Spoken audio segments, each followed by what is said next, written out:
بعضی دوستا میگفتن باید یک پانتون تأسیس میکردین یا مثلا یک کاروباری که عاید خوبتر می داشت. اما باور روانشناسا به این است که اساس شخصیت ما در سالهای اول ریخته میشه.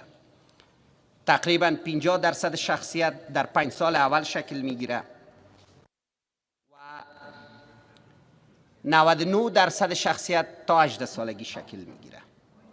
بعد از او 1% باقی میمونه و به می خاطر گفته میشه پدر مادر، معلم، مربی تا 18 سالگی فرصت دارن کودکی را که برشان داده مثل موم از او چی میسازن.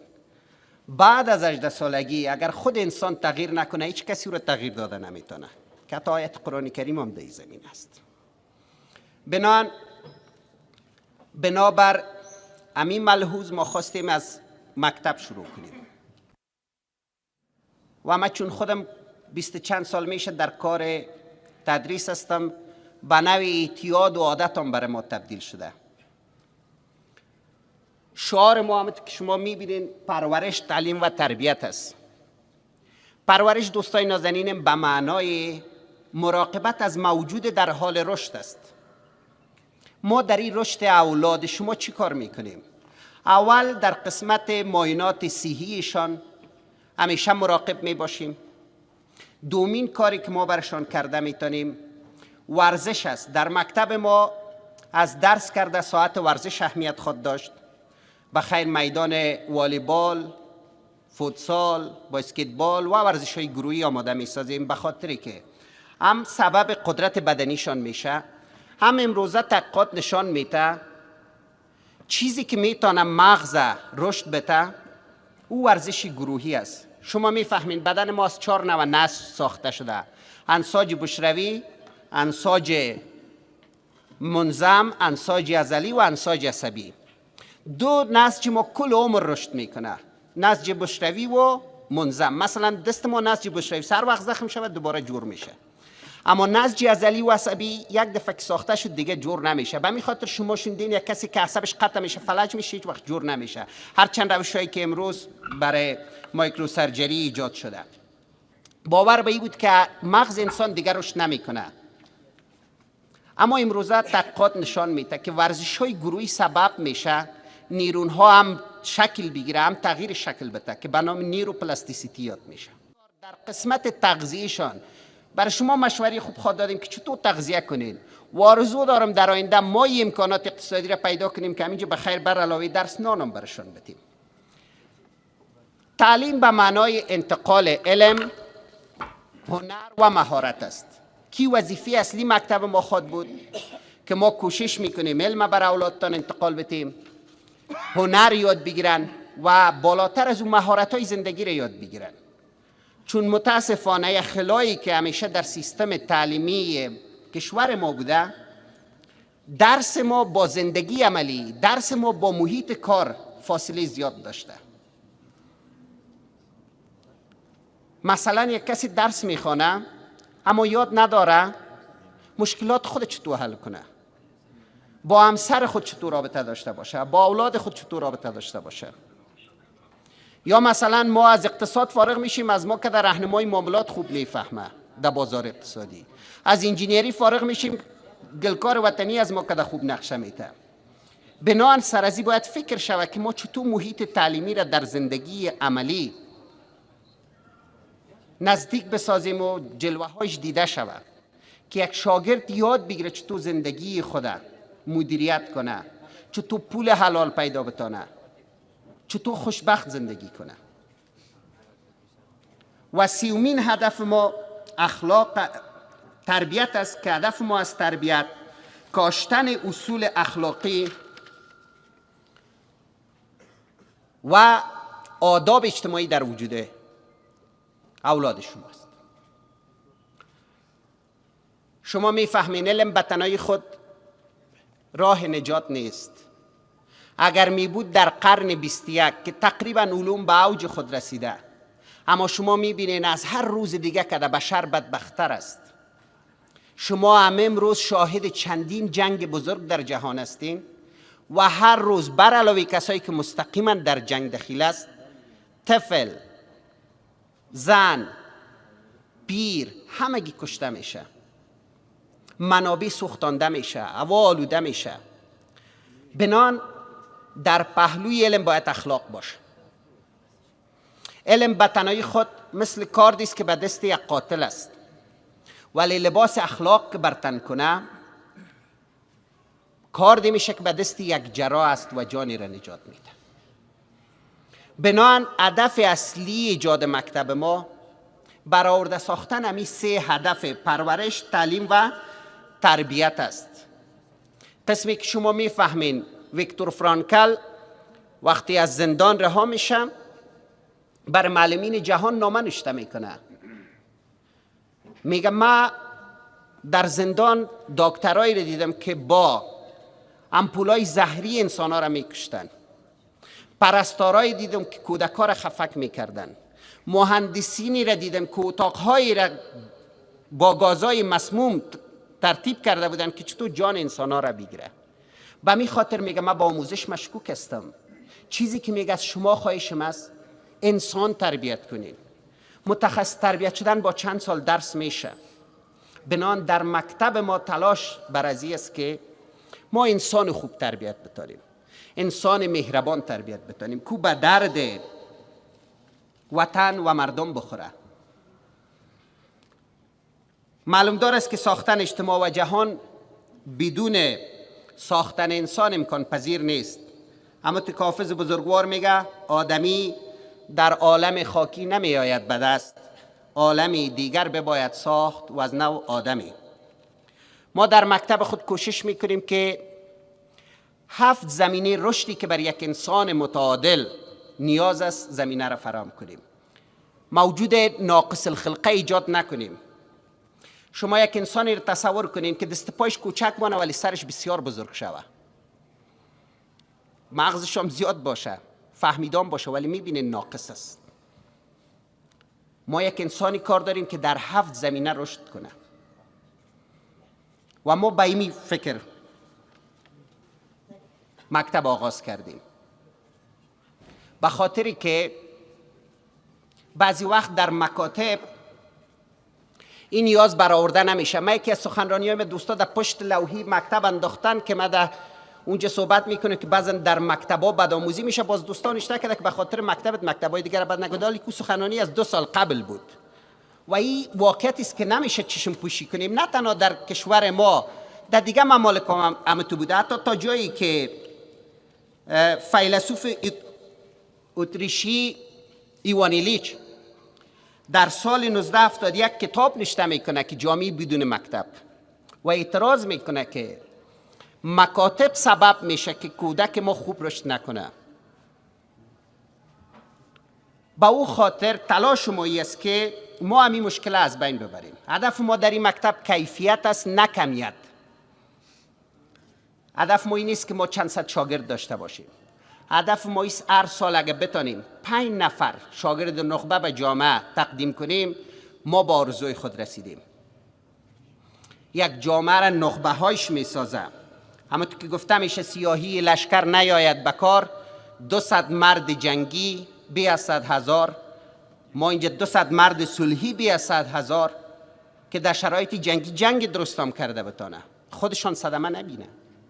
ولی هدف ما است که برای صلح بتانیم این کار بکنیم و اگر بتانیم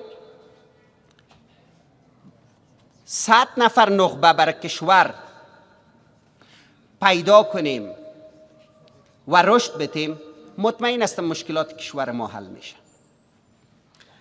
اما که مولانای بزرگوار میگه تو مگو همه بجنگند و ز صلح من چه آید، تو یکی نی هزاری تو چراغ خود برافروز. بعضیا به تنهایی خود لشکر است، بعضیا مثل حضرت ابراهیم به تنهایی خود یک امت است و ما دنبال همه تا انسان هستیم و از اولاد شما مثل اولاد خود اینجا مراقبت خواد کردیم. به مو خاطر آمدیم پالدیم یک فضای آرام پیدا کنیم، دور از آلودگی های صوتی باشه، مثل خانه خود امنیت احساس کنه اولادتان. اساتید ما دکتر، ماستر و لیسانس هستند و ایران باید یادآوری کنم که فیس ما کمتر از خدمات ما خواد بود و فیسی هم که اخذ میکنیم برای خدمات بیشتر خود بود. ما به هیچ عنوان به نیت آید مکتب جور نکردیم. خدا میره با نسایدی هم کنه، ولی اگه آید هم کرد پس بر اولاد از این وطن مصرف میشه. ولی روزی که ما این ایجاد میکردیم به این فکر بودیم که یک مقدار اگه از جیب ما مصرف میشه ولی کاری شوه که خیر ما بر یک کسی برسه. زکات علمی که بر هر کدام ما و شما واجب است که بر دیگران او را انتقال بدیم. آرزوی مسای کاش عاید درس و تعلیم آنقدر زیاد باشه که از قاچاق مواد مخدر کده ای عاید بیشتر باشه، از استخراج معادن کده بیشتر باشه، از قراردادهای تیل کده بیشتر باشه، از احتکار مواد غذایی کرده بیشتر باشه که همگی مکتب جور کنه، همگی در خانه خود صنف داشته باشه. دعا کنیم میره که در کال تعلیم تربیت پول باشه. اما متاسفانه این گلایه را باید بکنم که مردم ما و شما چیزی که من خودم میبینم در دو جای همیشه لنگیدن. یکی در فیس دکتر همیشه فقانشان میبره، یکی در پول درس اولادشان. در دیگه همه چیز شکر مصرف میتونن، لباس قیمتی خریدن میتونن، میمانی های پر مصرف میتونن، عروسی ها را که شما خودتان میبینین چشم هم چشمیاره.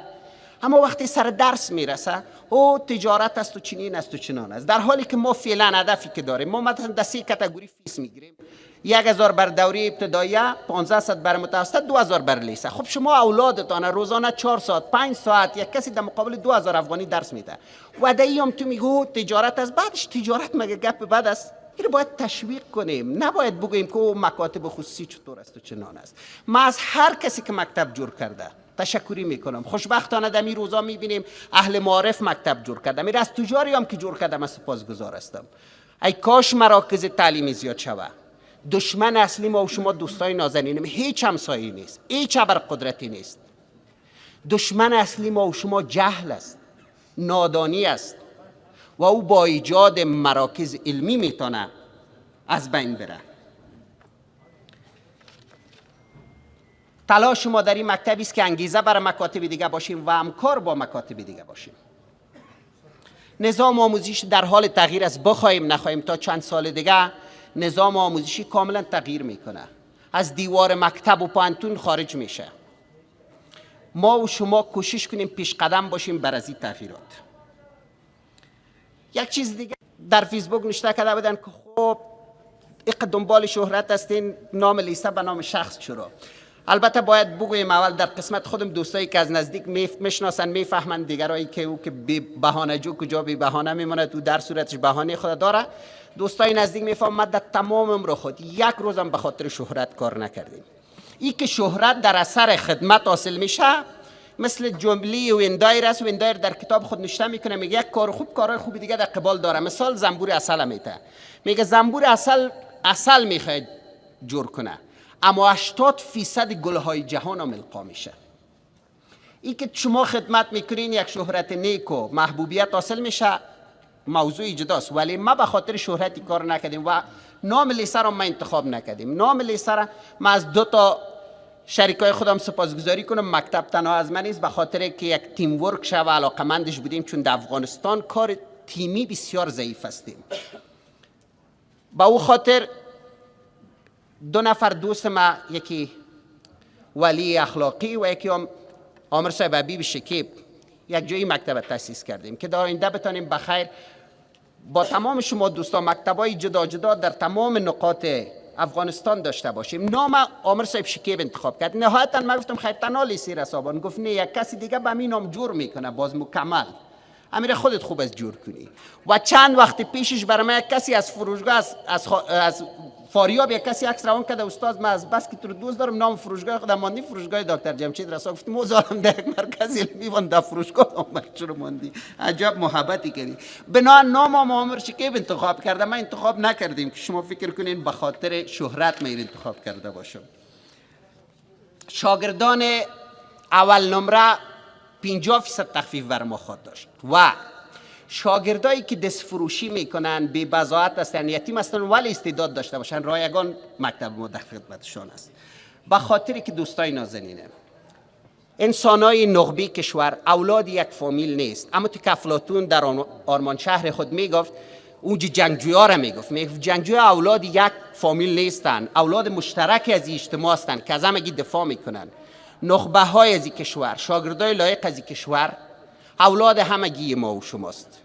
در آینده تا بخیر تصمیم داریم که امکانات اقتصادی ما خوب شود، از ولایات سالانه شاگردای لایق جمع کنیم، یک لیلیه برشان جور کنیم، رایگان بالای شد درس بخوانیم، به خاطری که در ولایات شاگرد بسیار لایق که میتونه یک نابغه باشه متاسفانه تمام عمرش پشت یک گوسفند سپری میشه و کل فکرش ده است که گوسفند خود تا آخر سال چطور چاق کنه و برش برگ و علف تهیه کنه. اونا سر هر کدام ما و شما حق داره. عزیزای دل ما، افغانستان تنها کارتی 4 شهر و نه ولایات در بسیار بد وضعیت زندگی میکنن. نیازهای ابتدایی نیست. ولایت ها بانین کمکی از شهر دور شوین، شما مثلا پغمان برین، دی سبز برین، شما زندگی ابتدایی رو میبینید و اونا حق داره سر ما، نباید تو استعداد آزایی شود. مسئولیت بزرگ است. بسیار دوستا مشورت میدادن که نساز جنجال داره، خود ما میساس میکنم. خواب از چشم آدم میپرانه. شما از یک انسان مواظبت میکنین و باید درست تربیتش کنین. بدآموزیش گناهی است که آموزش صدقه جاریه است، بدآموزی هم عذاب جاری است. ولی خوشبختانه دوستایی مثل شما در کنار خود داریم که کمک‌های معنویتان همیشه بوده و آرزو دارم بیشتر شوه. هر کدام شما بخیر بین، ساعتایی را فرصت دارین بر اولاد از این وطن درس بتین، از تجاربتان بگوین، از تجارتایتان بگوین، از روش‌های پیدا کردن پول بگوین، با زندگی عملی آشنایشان بسازین. گران و هیوادوالو موج دزره لکومه او پدیر اخلاص استاسو دماشمانو په خدمت کیو. همتم بدرقه راه کن ای طایر قدس که درازه است ره منزل و من نو سفرم. یک جان سپاس. افتتاحی مکتب رای کانون خدمت را به جناب دکتر صاحب به همه دوستا و شرکایشان تبریک عرض میکنم و از الله متعال تمنا دارم که این خانه و این مرکز چراغ بسیار روشن در سطح معارف کشور ما باشد. گشایش این مرکز علمی، ایمانی، قرآنی و تربیتی را خدمت شخصیت فرهیخته، دانا و توانای کشور جناب دکتر صاحب رسا و تیم همکارشان تبریک و تهنیت عرض می دارم. خوشبخت بوي هغه شاګرد چې استاد سره درس وایي، ډیر خوشبخت بوي هغه کورنۍ چې خپل اولاد داسې چاته سپاري چې که په کور کې هم دومره توجه نه ورته کېږي. زه مطمئنم د استاد سرپرستی لاندې به دا کار کېږي. از یک مکتب مفشن که هر امکاناتی داشته باشه اما استادش کمبغل و بی‌بضاعت باشه و معاشش به اندازه پایین باشه که نتونه با دیدگاه عالی و متعالی فرزندی را که ما به اونا تحویل دادیم درست تحویل جامعه بده، یقینا ره ما ره درستی نخواهد. من خواهشم از جناب دکتر صاحبی است که در زمینه انتخاب کادر و پرسنل متخصص و معلمان دوره دیده باید گام بردارند.